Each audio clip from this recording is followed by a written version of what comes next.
जय भीम, जय योगी, जय मोदी। थोड़ा सा ऊपर बढ़ते हैं तो जय बुद्ध भगवान, जय श्री राम, जय छत्रपति शिवाजी महाराज। अभी ये जो नारा लगाते हुए लोग जो जा रहे थे, आपने उन्हें ध्यान से देखा, उसमें एक अच्छी बात ये थी कि ये जो लोग हैं इन्होंने नेताओं के मकसद को समझ चुके हैं कि नेता कैसे अपने स्वार्थ के लिए लोगों को जातियों में लड़ा रहे हैं। अगर एक स्वर्ण ने गलती की तो सारे दलित को लेके नेता उसके घर पे पहुंच जा रहे हैं उसे गलत साबित करने के लिए। एक दलित ने गलती की तो जितना भी स्वर्ण समाज है उसके जो कोई चटर पटर नेता लोग हैं वो लोग पहुंच के उसे धमकाने लग रहे हैं। एक्चुअली इस देश में बी एन राव का संविधान है, जो उसके असली लेखक हैं बी एन राव, उसका संविधान है इस देश में। और इस देश में जब तक बी एन राव का संविधान है उससे लड़ने की भी सारी चीज़ें ओपन है कानूनी रूप से। लेकिन होता क्या है, जब पद और प्रतिष्ठा गलत हाथों में जाती है तो लोग उसका दुरुपयोग करते हैं और अच्छे खासे सिंपल केस को भी जानबूझ के नेताओं द्वारा और उसके आसपास के चमचों द्वारा उसे कॉम्प्लिकेटेड कर दिया जाता है। अब आप सोच के देखिए कि सबसे ज़्यादा अगर स्वर्ण कास्ट में अगर सबसे ज़्यादा केस अगर किसी पे स्वर्ण कास्ट ने किया है या स्वर्ण कास्ट किसी एक जाति से प्रताड़ित है तो कौन सी जाति आपको पता है? वो खुद स्वर्ण कास्ट है। आप निकाल के देखिए, चेक करके देखिए।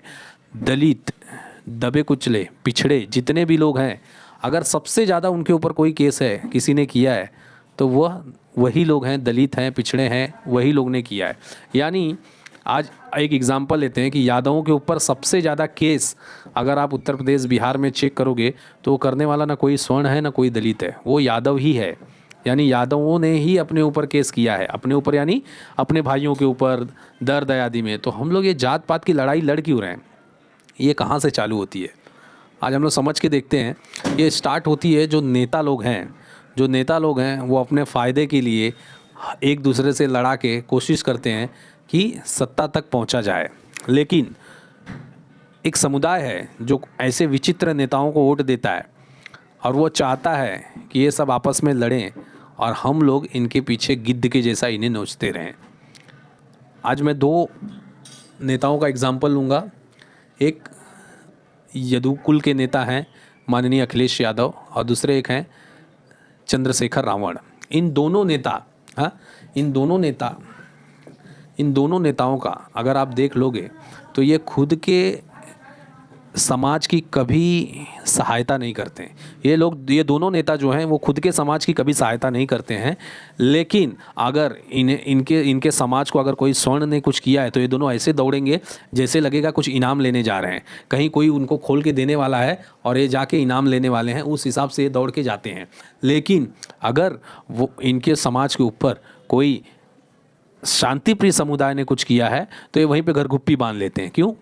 क्योंकि इन्हें पता है कि इनकी जो औकात है ना लड़ने की वो इनके जाति से है और इसके बाद शांतिप्रिय समुदाय से। और शांतिप्रिय क्या ढूंढता है? शांतिप्रिय यही ढूंढता है कि यार हमें ऐसी सरकार चाहिए जिसमें हम अपना मनमाना कर सकें, कुछ भी कर सकें। हमें वैसा नेता चाहिए जो इन लोगों के अंदर उन्हें मिलता है। ये लोगों ने इतनी खुली छूट दी है। जैसे कि एक माननीय योगी आदित्यनाथ ने एक किस्सा कहा था, अररिया के अंदर गोरखपुर में अररिया गाँव में 8-10 यादव परिवार रहते थे। हाँ, उसके आजू बाजू में करीबन 50 घर मुसलमान लोग रहते थे। अब वो लोग क्या करते थे, भैंसे का मांस मटन खा के वो सब हड्डियाँ उनके घरों के सामने फेंक देते थे। और जब यादव इसका विरोध करते थे तो वो लोग पटक के मारते थे। कितने को? यादवों को। फिर उसके बाद क्या हुआ, जब वो थाने में जाते थे तो उनकी वहाँ पे कुछ सुनवाई नहीं होती थी। जब वो लोग वहाँ से जब तंग आ गए तो वो गए युवा वाहिनी के पास और योगी आदित्यनाथ के पास। तो योगी आदित्यनाथ ने क्या किया कि उस थाना इंचार्ज के सामने जाके बैठ के बात किया। तो उन्होंने बोला योगी जी ने कि भाई आप इन्हें क्यों नहीं सपोर्ट कर रहे हो, आप इन्हें क्यों नहीं उनसे संरक्षण दे रहे हो, वो 50 घर से। तो वहाँ का जो डीआईजी था उसने बोला कि ऊपर से आदेश है कि हमारे वोट बैंक को छेड़ा न जाए, ये वोट बैंक है, इन्हें छेड़ा न जाए। ये किसके राज की बात हो रही है? ये मुलायम सिंह और अखिलेश यादव के राज की बात हो रही है कि यादव पिटेंगे चलेगा, यादव के घर के सामने हड्डी फेंकेगी चलेगा, लेकिन सामने वाले शांतिप्रिय समुदाय को बोलना नहीं है कुछ। ऐसे करके उन्होंने बोला। तो योगी जी ने बोला अरे ये भी तो उनके बिरादरी वाले हैं। लेकिन उन्होंने बोला कि भैया बिरादर का सुनना ही नहीं है, 50 घर में 200 वोट हैं और यहाँ पे 10 घर में मुश्किल से 40 वोट हैं, तो 40 वोट के लिए हम 200 का वोट का कुर्बानी नहीं दे सकते। यही बोल के वो थाने ने बोला कि भाई हम रपट नहीं लिखेंगे, केस नहीं लिखेंगे। उसके बाद योगी जी ने तुरंत धरना दिया और पूरे क्षेत्र को युवा वाहिनी और बजरंग दल के नेताओं द्वारा घेर लिया। घेरने के बाद थाने के सामने पूरा घेराव हुआ। उसके बाद जाके एफआईआर दर्ज कराई गई। उसके बाद शासन द्वारा ये 50 जो शांतिप्रिय समुदाय के थे और यादवों के बीच में दीवार मारी गई, और वो दीवार मारने के बाद में पुलिस ने चिन्हित किया कौन कौन थे और उनको कड़ी से कड़ी सज़ा दी गई और वार्निंग दी गई कि आज के बाद अगर आपने ऐसा कोई कृत्य किया तो आपको घसीट के लेके जाएंगे। तो यहाँ पे क्या था, यहाँ पे जो प्रताड़ित समुदाय था वो यादव था। अब उत्तर प्रदेश में सत्ता किसकी थी?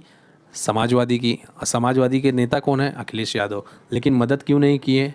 शांतिप्रिय समुदाय के वोट के लालच में। तो जब तक इन लोगों को वोट का लालच रहेगा ये कभी सुधरने वाले नहीं हैं। सेम सीन रावण के साथ में है। रावण के सहारनपुर से लेके अभी कुछ दिन पहले जो जयंती निकलती है रविदास जयंती, उसे रोक दिया गया, लोगों को पटक पटक के मारा गया। लेकिन ये भाई साहब किसके द्वारा? सेम शांतिप्रिय समुदाय के द्वारा। लेकिन ये चू तक नहीं किया। क्यों नहीं किया चू? क्योंकि इसको पता है अगर मैं चू करूँगा तो नेक्स्ट टाइम मुझे वोट मिलेगा नहीं। वोट के लालच में ये सब इतने गिर चुके हैं, इन्होंने अपना स्टैंडर्ड इतना गिरा लिया है ना, लिबलिबा हो गए एकदम। शर्म आती है इनको कि नेता कोई बोला जाए। नेता में वो कन्विंसिंग पावर होनी चाहिए कि जो सामने वाले को भी सुधार दे कि आपको वोट तो देना ही है मुझे ही, लेकिन आप जो कर रहे हो वो गलत है। ऐसा छाती ठोक के बोल के उनको सुधार सके, वैसा नेता होना चाहिए। नहीं तो एक दिन तो ऐसा है कि जिस दिन इन्हें लगेगा कि भैया अभी उनके अगर हम लोग को वोट लेना है उनसे तो कन्वर्जन कर लो, तो ये ऐसे लोग हैं कि ये लोग धर्म परिवर्तन भी कर लेंगे। ये लोग धर्म परिवर्तन भी करके उन्हीं के साथ हो जाएंगे वोट के लिए। ये इतने बदनुमा दाग हैं नेता के नाम पे, लीडर के नाम पे। और उन्हें पालता कौन है? हमारे जैसे बेवकूफ़ यादव, हमारे जैसे बेवकूफ़ दलित, जो ऐसे चमचों को पाल के हम लोग नेता बनाते हैं। आपको नेता वैसा चाहिए जो हर वक्त हर समय हर व्यक्ति के लिए उपलब्ध हो। जैसा योगी जी ने 2-4 यादवों को बचाया, 2-4 यानी 2-4 केस में। अभी वहाँ पे जो 40 घर थे, 10 घर थे, उसमें 40 लोगों को बचाया। ऐसा उनका अनगिनत काम चलते रहता है। अब जाके देखिए पश्चिम उत्तर प्रदेश के यादवों की हालत, कोई वोट नहीं देता है समाजवादी को, सब बीजेपी। क्यों? रीज़न है भाई, लोग प्रताड़ित हैं, लोग परेशान हैं। आज जो अहिर बिरादरी के लड़के हैं वो रहते हैं हिंदू बहुल एरिया में, तो उन्हें तो कुछ पता है नहीं।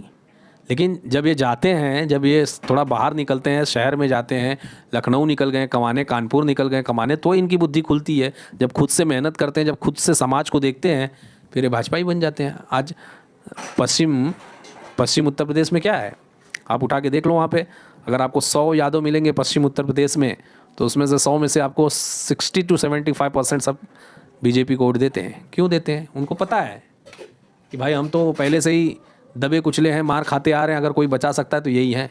इन्होंने दिखाया भी है बचा के। तो दोस्तों, ऐसे बेकार नेताओं को सपोर्ट करने के पहले सोचो, नहीं तो फिर इसके जवाबदार आप होगे। आप मेरे चैनल्स पे जाके ऐसे सारे एग्जाम्पल देख सकते हो। बहुत सारे अत्याचार जो दलित पे हुए, जो यादवों पे हुए, लेकिन इन्होंने चूं तक नहीं किया है। अगर यहीं पे अगर ठाकुर पंडित थोड़ा सा बोल दें तो ये उनके घर पे जाके सब कुछ करने के लिए तैयार हो जाते हैं। तो यानी ये हिंदुओं के हिंदू से लड़ेंगे, लेकिन शांतिप्रिय से नहीं बोलेंगे, क्योंकि वो इनका वोटर है। ये देश को बर्बाद करने की तरफ एक तरीका है लेके जाने का। जैसे महात्मा गांधी जी ने एक काम किया था, जब 1947 में भारत आज़ाद हुआ तो धर्म के नाम पे हमारे भारत के 3 टुकड़े किए गए। 2 शांतिप्रिय समुदाय को दे दिया गया, 1 हमें मिला। लेकिन आज वो समस्या आज भी हमारे साथ में चलती आ रही है। इसीलिए शायद नाथूराम जी भड़क गए थे। तो आज के लिए बस इतना ही। यारों का यार, नमस्कार। मैं हूँ राजा रविश कुमार।